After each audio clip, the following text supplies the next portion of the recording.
Yeah, I know it said 12:15 earlier on what you see it, but no, it's not. What a day! Have you had? It's one of those days. Uh, my darling bride Tammy was away for the last few days, and she flew back here today, and her flight was supposed to get in. And I wish I should have put it up here. You cannot believe the fog in Indiana this morning, and it delayed her flight. So I'm waiting at the airport, and the flight ended up being super late. And we just got back home, and I dash in, and the system, Facebook has to have 10 minutes before you go live, or else the system won't take it. So I had to say that I was going at 12:15 and then force the noon start time. So man, I'm just sprinting in here. I'm making the mad dash to our little home studio here to get started with you today. So how are you? How's your week starting? It's Monday, and here we go. Hey, you bet, Brian. Good day to you. I hope you're doing great there in Wisconsin. Hope everything is good with you. And thank you, as always, for watching. And thank you, by the way, for sharing. So many folks have been sharing the show lately, and I'm truly appreciative of that. Thank you for doing that. We have on many days, if you look at all the replays on all the different channels, we're up over 2,000 views a day, which is just astonishing to me, and it continues to grow. So all of that is fantastic, and it's because you share the show. And you care enough to put it out there and get other folks watching. So I appreciate that greatly. Hey, Scott, always great to see you. Thank you. I appreciate you saying that. I'm glad she made it home too. She sent this picture this morning at about Vegas time is a little after 4 a.m. And I mean, it looked like, I said, there's something over your lens, your camera. She said, no, that's out of the plane window. It's so foggy here, we can't take off. So we made it, Kit. Absolutely. Great to see you. And Bonnie, congrats. Holy cow. Just closed on buying a lake house. See, there you go. Set a goal. We've been talking about it, right? Wow, that sounds, and what a fantastic time to do it, huh? What a great time to get your lake house, the perfect time of the year. Yeah, on the mad dash. It is Monday, but cheers, Charles. Wouldn't miss this for the world, right? Gotta jump on here, no doubt about that. So I want to talk about something. And by the way, last night, if you didn't see it, we had so many folks who have posted that it was our best episode ever of the Ken and Glenn Show with a guy named Scott that's on every Sunday night on Facebook and YouTube and others.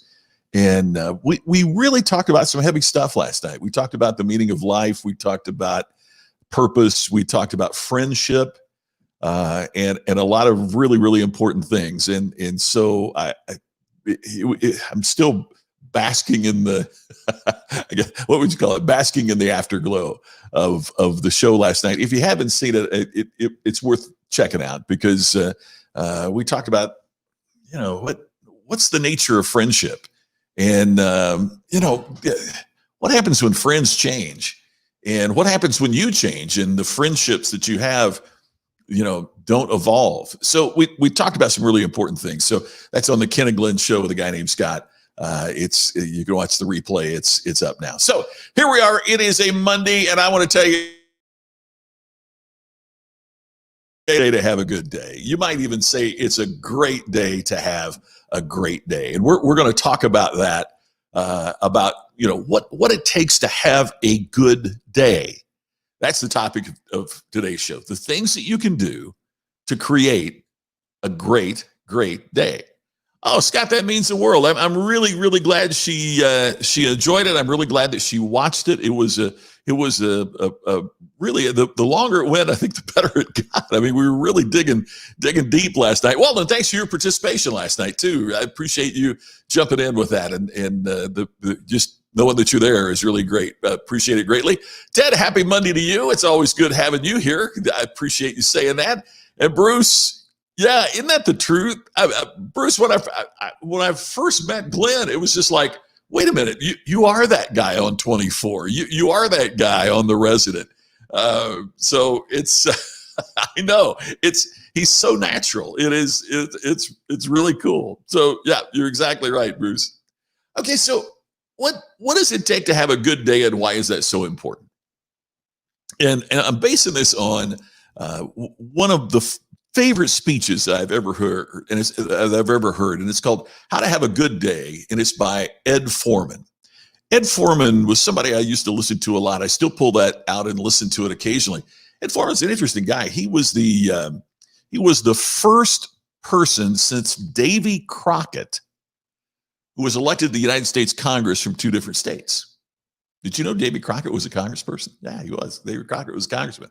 Ed Foreman was elected to Congress from Texas. Then he moved to New Mexico, got elected to Congress there, became a speaker, set up a program, and Ed was more known for the workshops that he put on. And Ed Foreman's philosophy was basically that most of us try to create a good life. What we really need to do is to think about how do we create a good day. And he even tells the little joke in the speech about, if you learn how to have a really good day and you can construct a really good day and you put 7 of those of that in a row, what do you got? The audience goes, good week. He said, now the questions aren't too hard, are they? And you put 4 of those good weeks together, you got a good month, and 12 of those together, you got a good year. But it begins with understanding the very basic principles of what it takes to create a great day. So I want to talk about that for just a little bit, about what does it take to create a great day? Because if we can learn how to do that, and we can put those together consistently, then his premise is exactly right. I mean, life is made up of the moments that we have, and so if we can learn how to do that, we can create a better life. Phil thinks I need to drink more water. I've got I carry it with me all the time. Phil, got some right here. Absolutely. Hey, Dwayne, happy Monday. Yeah, glad you liked it. Glad you were there. It was it was great. And Weldon, yeah, he doesn't need that. That's just who he is. You're exactly right. That's just who he is. He's great. So he wasn't the Foreman from that 70s show. I never really watched that 70s show. I know it made stars of Mila Kunis and others. One who is in trouble right now. But I don't know. So, but he was the Secret Service agent Aaron Pierce in 24. He's well known for that, and being in the Transformer movies and being the father of the main character in The Resident, which is a terrific show. I loved that show before I knew Glenn, so it's great. So, what does it take to have a great day?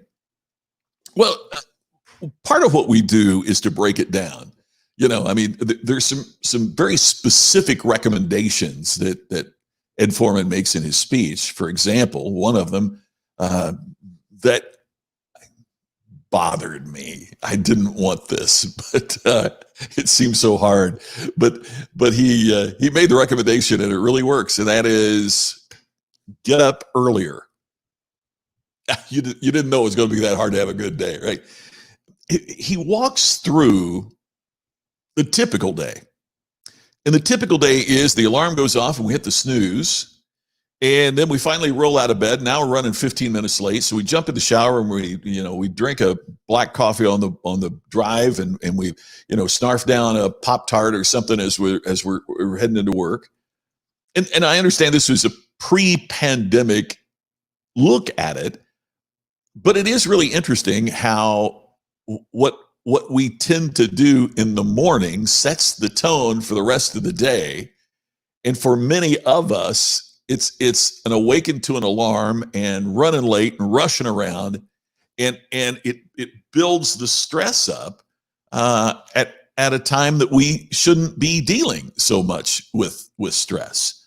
So that's one of the keys for us. It is part of the way that you have a good day is to begin the day by being in control. And part of how you get in control is if you got up a little bit earlier, and that's something I've been practicing on and have been doing for a number of years, is to get up a few minutes early so you're more relaxed as you're preparing for the day. But it also gives you that moment that you can either take your journal out and write for a little bit, or you can plan, and part of what he says is and I agree, that your daily planning should take place the night before. So when you wake up, you already have your plan for the day. and you're not running behind, and you've had a few minutes to be grateful and to appreciate. Every morning here, I take the dogs out, and when I was a kid, anytime I saw a palm tree, it meant we were on vacation. I mean, because that was the only time you saw palm trees. You lived in Crothersville, Indiana. Is you walked out, you saw, and it meant that you were on vacation. And I walk out and I look at the palm trees, and I go out and I think the world of my dogs, obviously, and just feeding them in the morning and looking at the palm trees and taking a moment for the attitude of gratitude is so important. It kind of sets the tone for the day. And so that's one of the things that I really want to suggest, is that you make sure that you give yourself the time that you're in control of the day. It's not that the day is in control of you. Hey, Patricia, what a great idea. Write down the 5 to 10 miracles that bombard you all day, every day. I love that, because the miracles are all around us. But, and we've talked about this in the past, but it's worth bringing up again. Psychologists call it the reticular activating system. And the reticular activating system is that same phenomenon that if you go buy a black Monte Carlo, right? And you can't wait, because this is the car you've wanted. You find the exact car on the lot that you want, and you buy the car and you drive it off the lot. And as soon as you start driving it off the lot, instantly you see 10 more black colored Monte Carlos. Right?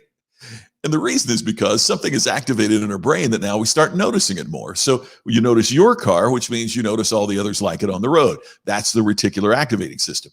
And so when we start looking for miracles and writing down those miracles, more miracles seem to appear.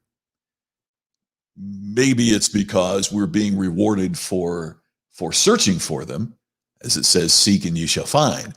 But perhaps even more importantly, it's that we notice things, right? And when we notice things, we tend to notice more of them. And so, Patricia, what a great way to start the day, right? Writing down those miracles. Hey, let's catch up here for a second. Curtis says, twin fault, man, I never know where you're going to be, Curtis. I love it that you check in. Thanks for that. And glad you liked the show last night. I appreciate it. Brian, always great to see you. Thank you for being here as well. And Kit, you couldn't be more right. Pups are always happy in the morning. that is for sure. That's I wish I had as much energy as Lucy has in the morning, because she is all over it. And Charles, yeah, his character was Red Foreman versus Ed Foreman. Yes, absolutely. I had missed that. Kurtwood Smith, Alan, what a great trivia answer that is, right? What a great character actor he is as well. That's great. And Phil, what a great way to start the day. Be loving, forgiving, and grateful. So true. Okay, so now that we've started the day, now what do we do? Now, back then, when the speech was first recorded, Ed Foreman said that the key to nutrition is to have breakfast like a king, lunch like a prince, and supper like a pauper. In other words, what we tend to do is to rush around and have breakfast like a pauper. We don't eat breakfast, or we eat it on the run. And we have lunch like a prince, so have a good lunch. But then we have dinner like a king. Tends to be the largest meal of the day. His advice, given what was known about nutrition at that particular time, was that you eat the big breakfast and you eat a small dinner. Now, there's a lot of different philosophies on this. I've been privileged to be able to communicate here recently with a new friend of mine named JJ Virgin. The initials J and the initials J and then Virgin.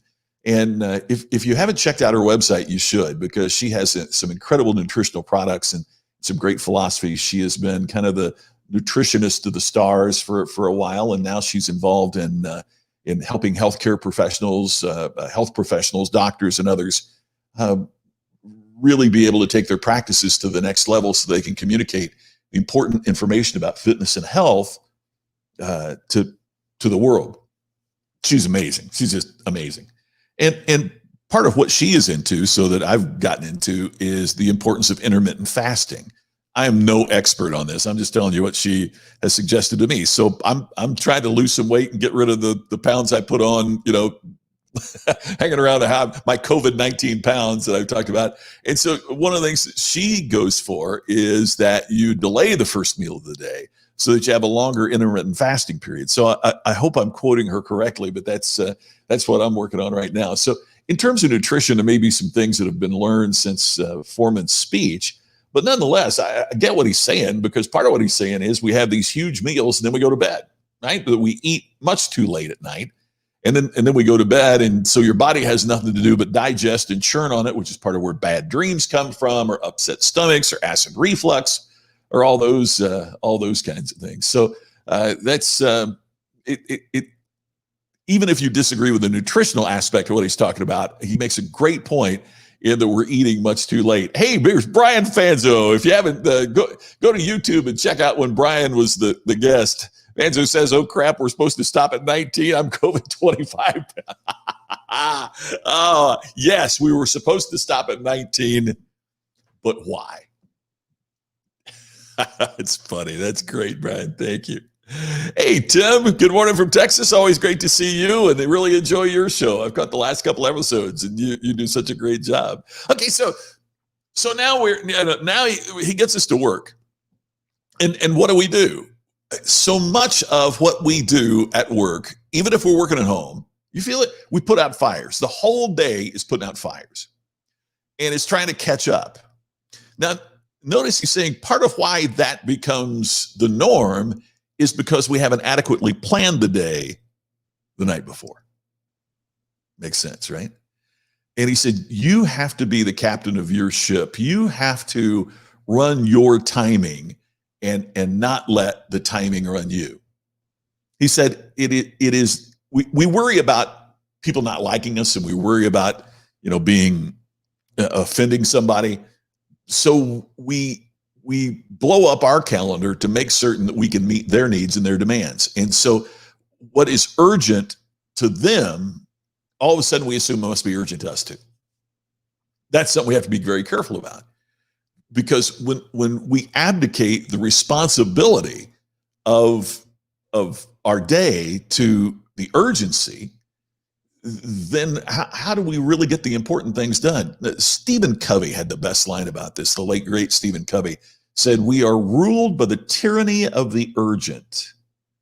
And I love that line, because the tyranny of the urgent, how the urgent demands and requires stuff of us that really we should be focusing on the important, not the urgent, but the important. You've probably seen some of the time management tools that talks about urgency and importance, right? And it makes a quadrant. Some things are low urgent, low important. You can just pitch those or delay those. If they're not urgent and they're not important, why waste your time doing it? Then you have things that are high urgent but low importance. And those are things that really aren't that important to do but seem to be urgent. Those are kind of things you can delay a little bit. If they're not important, how urgently do you need to be looking at it? Obviously, the things we really need to be focusing on are those things that are highly urgent and highly important. Those are ones that should command our attention. Yet, at the same time, what we need to do is to prioritize as well the high importance, even if it's low urgency, because the important things are really what get things done. Yeah, Tim. See, there you go. Now that you know the world famous Brian Fanzo watches, you know what kind of show this is, don't you? Absolutely. Well, then, yeah, isn't that the truth? I get caught up in that as well. They need this right away. Okay. I mean, we've all seen the sign, right? Your lack of planning does not constitute urgency on my part. Great sign, but it's a little harder to actually do it in real life, to hold people to that. All right, so after we do that, he says, then what do? Well, we go get lunch. We may, we slow down. And then after lunch, what happens? Well, because we didn't have breakfast and because we've eaten now at lunch, we get that 2 to 3 o'clock slump, and it just knocks us out, right? And that's a killer, right? That's a killer. So, hey, Brian, yeah, well, I think you need to aim higher, pal. Oh, my gosh, John Veland. I can't tell you how much it means that you posted. That is so cool. Trying to drop extra pounds during quarantine, so when it's over, I'll be in shape to perform again. Keto's working. Really, yeah. John, and see that I make my living as a speaker, and I've had my buddy Joe Bonsall of the Oak Ridge Boys on here, and Dana Williams from Diamond Rio's a pal, and he's been on here, and we've just talked about how just uncertain the music business and the meeting speaking business is, and we're kind of in that boat together. John doesn't know this, but I saw him when he was with Rick Nelson, because I had the occasion to not know, I wouldn't, not that way, but did get acquainted with him just a little bit when Tom Brumley was playing steel. So he was always extraordinarily nice, and you are one of the great guitar players on the planet. So thank you. Means the world that you'd say hi here. Ted, it's J, the initial J and the initial J. So it's JJ Virgin. And she's phenomenal. She used to be on Dr. Phil all the time. She's just phenomenal. Bruce, I spend most of my time with high important and not the urgent. That's where my learning comes from. Yeah, exactly. It's the prioritization of what's really urgent and putting urgent things in the urgent pile, but keeping our eye on what's important, because at the end of the day, we're going to be judged, and we move ourselves and our careers and our businesses and our lives forward by focusing on the important, not constantly focusing on the urgent. Yeah, Dwayne, it's 3:00 your time. Yeah, it's 12:20 here in Vegas. I was talking about the 2-3 o'clock slump, and I didn't think, wait a minute, that's what, I'm putting everybody to sleep here. Yeah, it's, let's hope so, Brian. I think we're going to see a lot more. I'm preparing a course on this. In fact, right now, it's on post-pandemic meetings. We did a survey of people that attend meetings and found some very, very shocking, interesting results that I didn't expect. But I think we're going to see a lot more of the hybrid meetings out of the chute, don't you? Where you may speak in Indianapolis to the people that work there, but then it's going to be live streamed to the rest all over the world. That instead of bringing 2,000 people to Vegas, they're going to have 200 people in one place and live stream it out there. It's going to be fascinating to see. Yeah, that's a pretty talented person in the picture with him, isn't it, Charles? When you got Dolly Parton in your picture there, you sure can't beat that. So that's, yeah, absolutely. So the other thing that I want to mention before we're out of time in terms of what happens at the day is that the expectations set reality. Have you gotten up in the morning and thought, man, this is going to be a tough day today? And what we're kind of doing is setting our attitude. We're setting our expectations. One of the things that I've learned over the years is that we really want our expectations to be fulfilled. Whether those expectations are positive or whether they are negative, we really, really like when our expectations are fulfilled. Which means that if something goes wrong, how many times have you said, or maybe you haven't said it, but you've heard someone say, I knew that wasn't going to work out.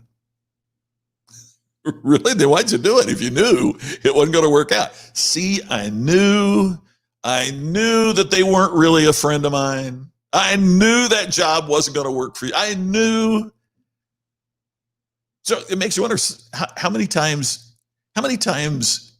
is the expectation fulfilled because we had a negative expectation? So subconsciously, we encouraged negative results. Years ago, I used to tell the story and found a paper that seemed to indicate it was, not just legend, but a true story.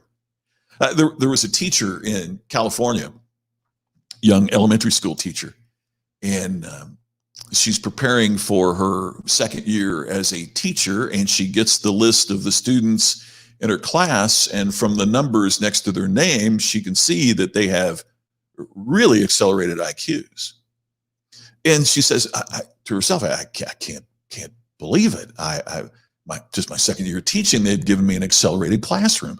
So she threw away all of her lesson plans that she'd prepared, and she started thinking about more conceptual assignments and giving the students more responsibility. And she started the year by saying, everybody in this class, you're such a great class. Everybody in this class has an A.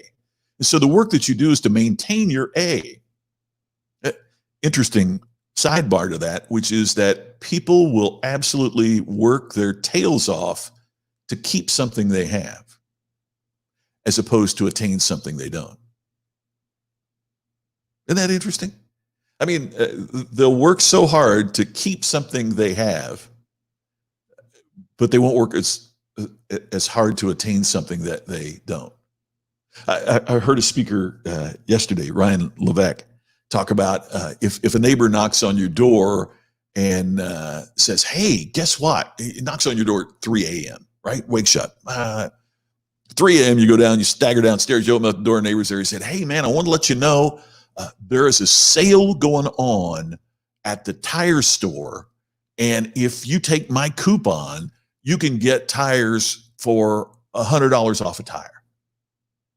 And you're going, 3 a.m., what are we doing talking about tires? Are you crazy? Right?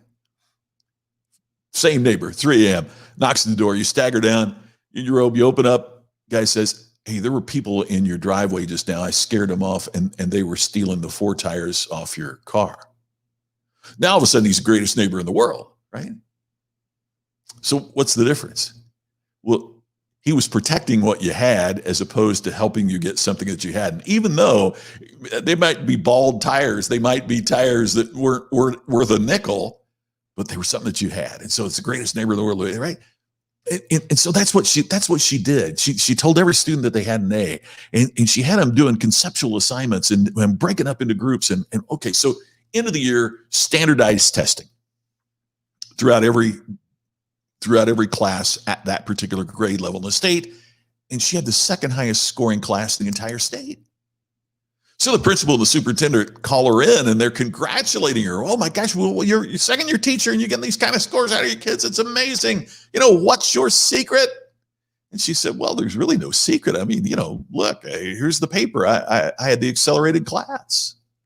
And the principal looks at the paper and laughs and says that those are their locker numbers. Because she expected the best out of them, she consciously and subconsciously encouraged it. And what did she get? She got the best performance out of them. They responded based upon their expectations. So what are the expectations you're setting for other people in your life? What are the expectations you're setting for yourself at this particular juncture? That's what we have to think about. What do you expect from the day? What do you expect to have happen? What do you expect? And so one of the ways that you have a good day is to, in part, expect that today's going to be a good day. Yeah, exactly. Yeah. Pushing the limits by seeing beyond the expectations, right? And part of that, Brian, that's a double-edged sword, isn't it? Part of it is expecting the best from others. Therefore, we encourage that in our relationships. But the other side is not to let ourselves get caught up in the lowered expectations that someone else might have of us. Many of us have had somebody in our past that have said, you're never going to amount to anything. Or have said, nobody from our family has ever, fill in the blank, gone to college, got an advanced degree, become a doctor, whatever it might be, made money, whatever. It's not letting ourselves be caught up in the expectations of others while we expect the best of ourselves and expect the best and project that to those that are friends and those around us. Kit, what a great point. You probably have no friends at all if you spoke to them the way you speak to yourself. Yeah, exactly. That is so brilliant. I love that. Change your thinking. You usually hit what you aim at. And to yes, and I piggyback on that and say that's what I love. That set your goal. Set your goal for the stars. Even if you missed, you get to the moon. That kind of thing. It's so true. Yeah, Brian. Yeah, it's on. And at the end of the day, I would rather be disappointed because I had higher expectations of someone. I can live with that disappointment, as opposed to having low expectations of someone and then being surprised. And there's an arrogance to having low expectations and being surprised that I don't like. Kathy, yeah, Bob Danzig, what a classy human being. Oh man, what an amazing person. Bob was involved in our National Speakers Association, and I think I've got the title. He's a former CEO of one of the biggest newspaper publishers in the U.S., which at a time that was so incredible. Yeah, exactly. And we respond to the expectations that are set for us. So, hey, everybody, it is a good day to have a great day. And I hope that you expect having a great day, because that's what I'm expecting for you. The expectation I have of you is twofold. Number one, that you're going to have a great rest of your day. Number two, that you're going to get your day started off a little better tomorrow, because you're going to plan tonight and then execute in the morning. Oh, I have one more expectation too. I expect you're going to be back here tomorrow to join me for the next edition of Daily Distinction. Hey, thank you so much. My favorite half hour of the day. It's so great talking to everybody. Thank you so much for being here. I'll look forward to talking to you again tomorrow on the next Daily Distinction. See you then.